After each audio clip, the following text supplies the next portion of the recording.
Who was Thomas Sankara?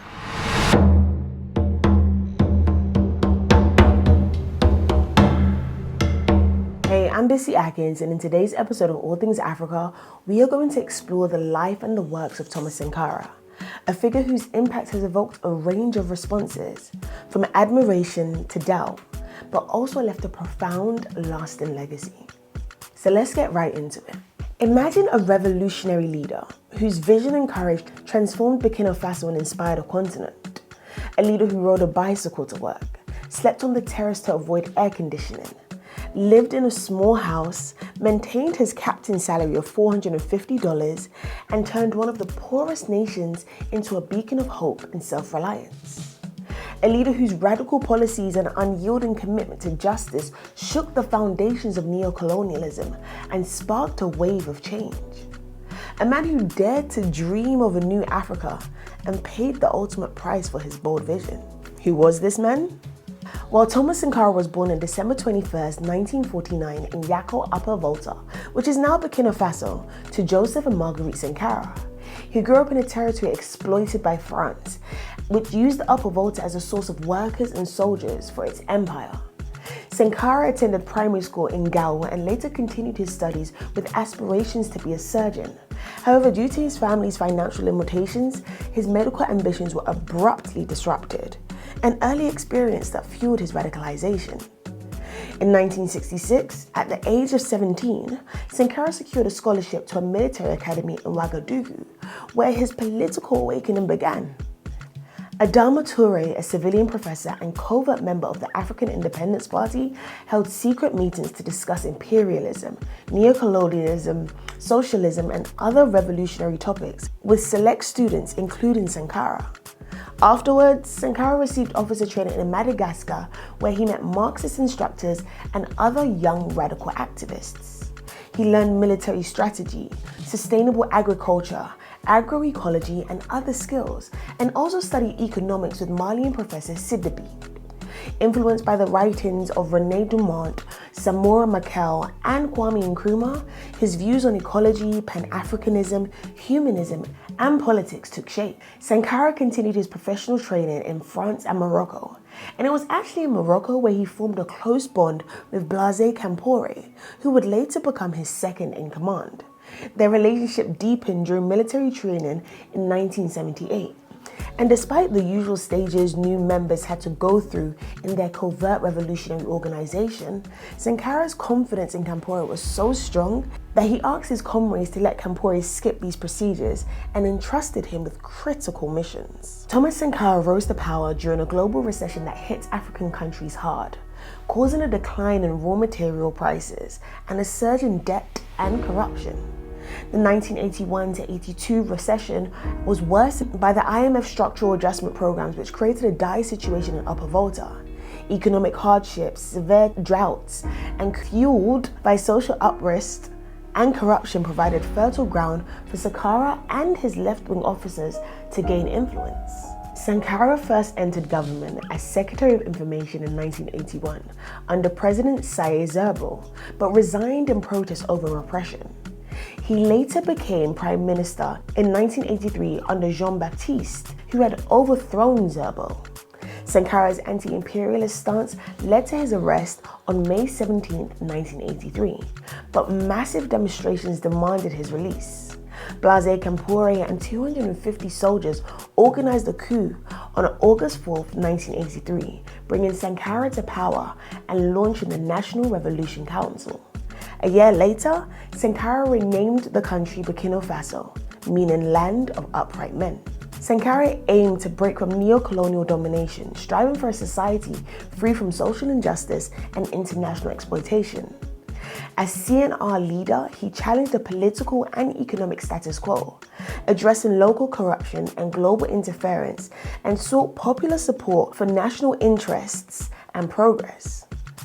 In late 1984, Sankara additionally became president of the Economic Community of West Africa and extended his anti-corruption efforts to neighboring countries. The Diawara affair, a major financial scandal, led to arrests and trials of those involved, angering many leaders who now became fearful of Sankara's influence on their youth. Tensions surrounding Sankara's revolution escalated, and around this time, Ivorian President Houphouët-Boigny, who opposed Sankara's revolution, cultivated Blaise Compaoré as an ally, which unknowingly to Sankara was when his days began to be limited. But we'll get to that later. During his time in leadership, Sankara achieved quite a number of things. He banned female genital mutilation and forced marriages, improved access to education, and increased the literacy rate from 13% to 73%. He implemented modest wages for ministers, banned luxurious cars and first-class airline tickets, and dismantled class and gender inequality by advocating for women's rights and involving them in politics and the military. Sankara promoted self-sufficiency by encouraging the use of locally made products and led initiatives to build water reservoirs, railroads, housing projects, classrooms, and improve medical care.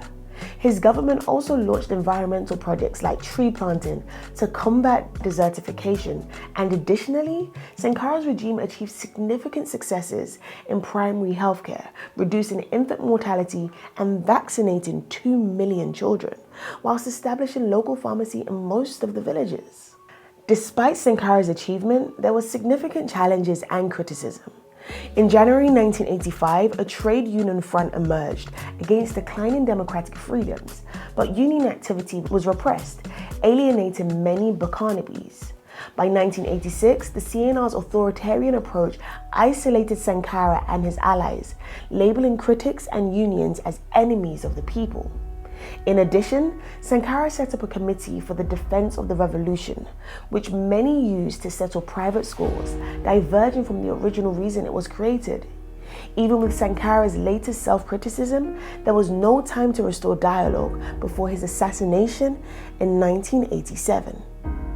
Trade union opposition to Sankara's revolution was powerful enough to destabilize the regime and pave way for his assassination and the subsequent rectification of the revolution. By 1987, the isolation of Sankara's ruling group was almost total. And in his final effort, Sankara urged the CDR leadership to ease pressures on labor unions, including reinstating 1,300 teachers who were sacked for striking and raising civil servant salaries. The raise went into effect on October 16, 1987, the day after Sankara's assassination, with Compaoré taking credit for the action. In Sankara's final address at the African Unity Organization, he urged African nations to unite against debt.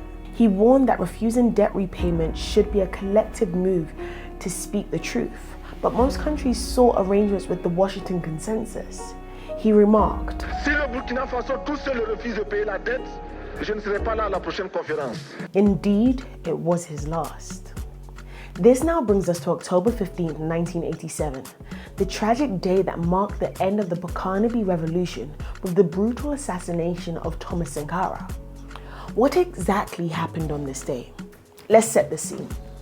Sankara was scheduled to lead one of his 3 weekly meetings and attend some sporting activities before heading home to his wife and children. Unbeknownst to him, Sankara would not make it home that day. Shortly after the meeting commenced, a commotion was heard outside.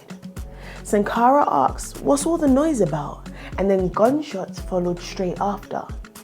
He had left his security outside and told everyone else to stay, saying that it was him that they wanted. But before he could even get through the door, he was shot dead. Following the death of Sankara, Blaise Compaoré assumed power.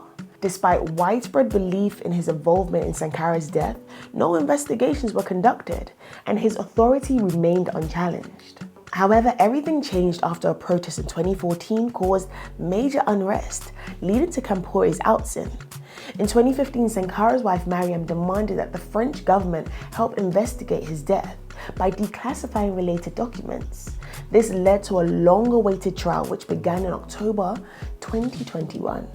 The investigation revealed several members of the commando unit responsible for Sankara's death. The trial concluded with life sentences for key figures, including Blaise Compaoré, who was tried in absentia and exiled in Ivory Coast, former Chief Warrant Officer Hyacinth Kafando, currently on the run, and General Gilbert Diendere, who was an army commander at the time. They were found guilty of attacking state security, complicity in murder, and concealment of a corpse.